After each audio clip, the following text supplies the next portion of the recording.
Assalamualaikum students, hope so we'll be fine. Today we will start a review of unit number 2, that is microorganisms, health and disease. First we recall our previous knowledge. Basically food divided into different groups.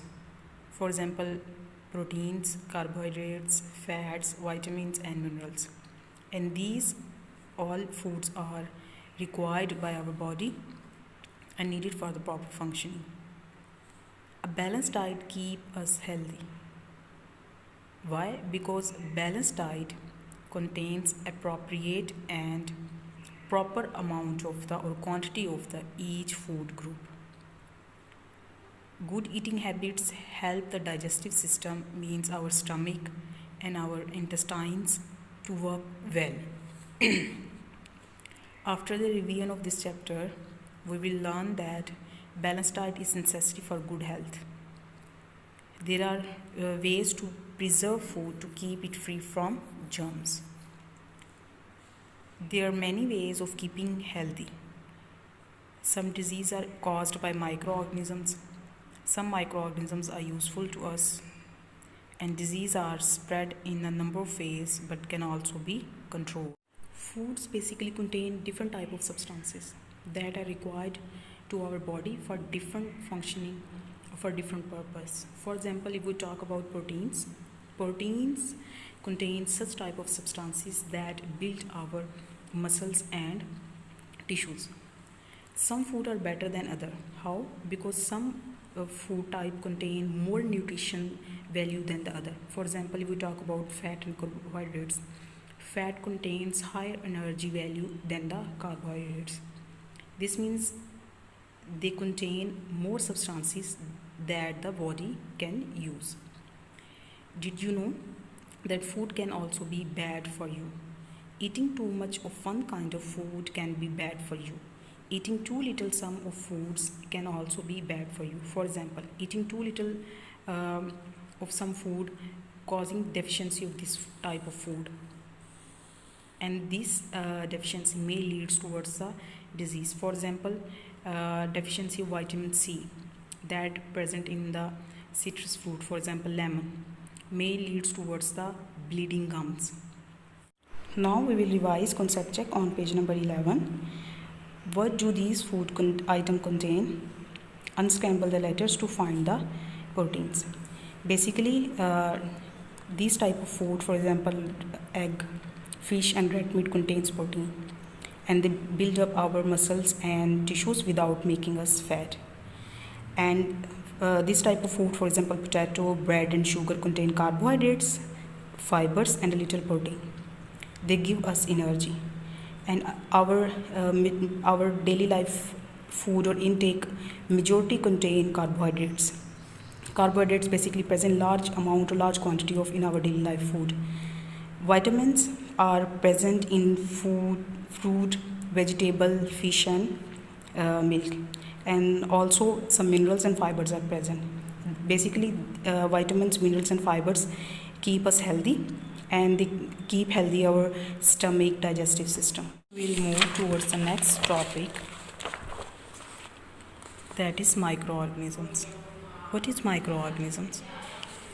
Basically microorganisms are such type of living things or organisms that cannot be seen with naked eye. How we can see microorganisms? We can see microorganisms with the help of microscope. Microorganisms are present everywhere. For example, in the air, water, the surface of the soil, on our body, surface of every object, in surface of the non-living object. Microorganisms present everywhere. Next kind of microorganisms, basically 4 kind of microorganisms are present. The first group is viruses, bacteria, protozoa and fungi. These kinds of microorganisms are seen with the help of microscope.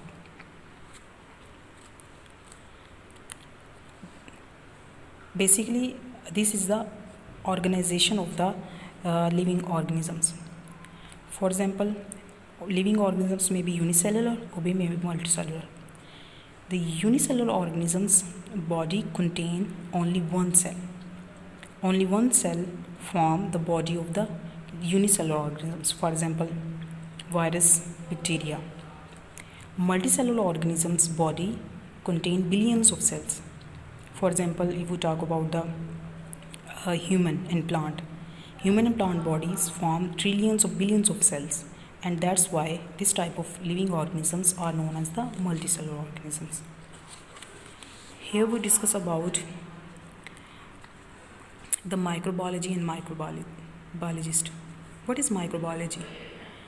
Basically, this is the branch of science in which we study the microorganisms. The branch of science in which we study microorganisms, for example, structure of microorganism, their presence, their location. This type of science or branch of science is known as microbiology.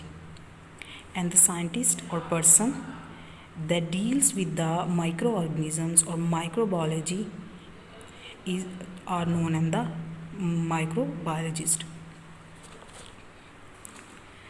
Microorganisms, although you can easily count large living things, for example, human beings, plants, animals, rabbits, etc., that you see, there are millions of living things around you that are very tiny.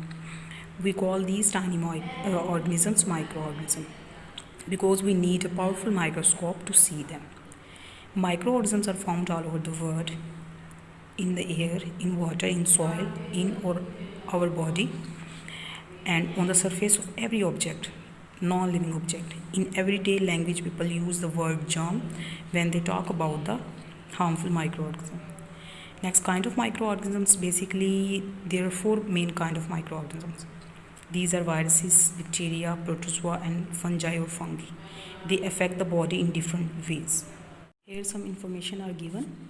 The branch of science that deals with the study of microorganisms is called microbiology, and a person who studies or scientist who studies microbiology is called a microbiologist. Basically, microbiologist deals with the microorganisms. Some living things are made up of only one cell, for example, bacteria and virus, and are called unicellular or single cell organisms. Most of the unicellular organisms are microscopic. Microscopic means we can see those microorganisms with the help of microscope because they are very tiny. Human beings, other animals, and plants are made up of billions of cells and are called multicellular.